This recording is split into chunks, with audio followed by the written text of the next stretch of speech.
Forum de discussion du 7 novembre 2023. Charles Albandaoui, bonjour. Bonjour Latifat. Sachet plastique au Bénin, la loi n'a pas changé les habitudes. Eh bien, c'est le triste constat que l'on peut faire depuis que cette loi a été votée, depuis environ 6 ans donc, où une loi a été votée pour interdire l'importation, la commercialisation et l'usage des sachets plastiques sur le territoire du Bénin. Alors on s'attendait à ce qu'après le vote de cette loi-là, des mesures soient prises pour que progressivement on constate donc la disparition de ces sachets plastiques sur le marché et sur le terrain. Malheureusement, ça n'a rien changé puisque les habitudes sont restées, les citoyens ont continué à les utiliser, dans les marchés on continue d'utiliser les sachets plastiques, le commerce a continué, l'importation a continué, bref, tout a continué dans ce sens. L'on se pose la question de savoir qu'est-ce qui n'a pas fondamentalement marché, qu'est-ce qui fait que, pour la mise en application de cette loi-là, il y a eu problème. Notamment, les agents du ministère du cadre de vie peuvent répondre à cette question-là. C'est ce ministère qui a donc la responsabilité d'agir pour que les sachets plastiques disparaissent en République du Bénin. Mais il faut juste comprendre que les habitudes, cette mauvaise habitude qu'on a d'utiliser les sachets plastiques est une habitude qui a la peau très dure.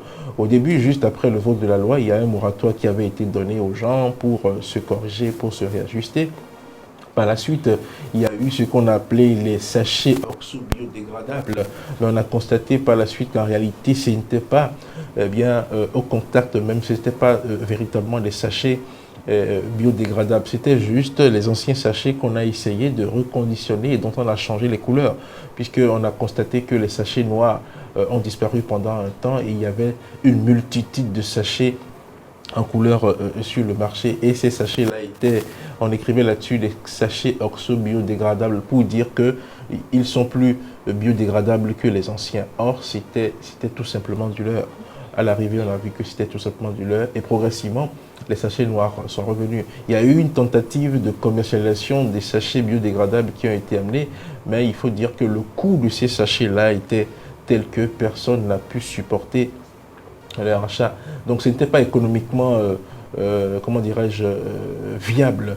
Le projet de substitution des sachets biodégradables aux sachets non biodégradables n'était pas économiquement viable. Et le coût de ces sachets-là faisait que très peu de gens pouvaient donc y accéder. Et malheureusement, nous sommes encore avec les sachets noirs non biodégradables qui pullulent partout dans nos quartiers, dans nos villes, et qui polluent tout simplement l'environnement. Vous savez, la discussion sur les sachets plastiques, on en a déjà parlé tellement, c'est nuisible tout simplement. Maintenant, comment faire pour se débarrasser de la chose?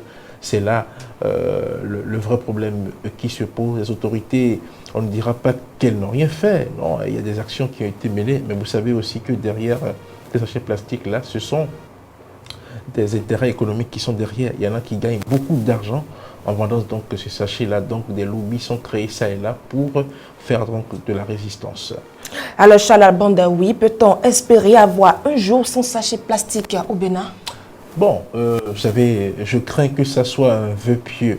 Mais puisqu'il n'y a rien vraiment d'impossible quand il y a de la volonté, on peut nourrir le rêve qu'un jour arrive et que nous n'ayons plus des sachets plastiques, ou que l'usage des sachets plastiques non biodégradables vraiment soit vraiment un usage que l'on constate par endroit. Sinon que tel que c'est actuellement, c'est vraiment compliqué. Il y a des pays qui ont réussi à faire la chose. Il faut peut-être aller à l'école de ces pays-là. La fois passée, à l'occasion du congrès de l'IMF à Cotonou, il y a la délégation venant des Seychelles, qui était conduite par leur maire, une femme, qui lors des entretiens avec les journalistes, a eu à nous dire qu'aux Seychelles, par exemple, ils n'utilisent pas de sachets plastiques. C'est interdit dans le pays, on n'en trouve pas du tout. Donc voilà des exemples, des écoles auxquelles il faut peut-être aller pour apprendre comment est-ce que ces pays-là ont réussi à supprimer l'usage des sachets plastiques chez eux. Il y a bel et bien une possibilité. Il y a d'autres pays d'Afrique également dans lesquels des efforts ont été faits pour que les sachets plastiques ne polluent pas l'environnement, parce que c'est de cela qu'il est question. Donc du coup, il faut travailler encore au-delà de la loi. Vous savez, la loi en l'état, ne permet pas de faire la lutte. Il faut aller au-delà de la loi. Il faut attaquer les habitudes. Il faut faire de la sensibilisation. Il faut agir de sorte à changer la mentalité des gens, parce que c'est déjà ça. Si les citoyens eux-mêmes prennent conscience de ce que le fait d'utiliser les sachets non biodégradables pollue l'environnement et décident de ne pas l'utiliser, progressivement, les habitudes vont changer et on pourra espérer qu'un jour au Bénin, eh bien, l'on n'ait plus à voir des sachets plastiques un peu comme on le voit aujourd'hui un peu partout dans nos quartiers, dans la ville et un peu partout dans le Bénin. Merci à vous, Charles Albandaoui. C'est moi qui vous remercie. Mesdames et messieurs, c'est la fin du forum de discussion du 7 novembre 2023.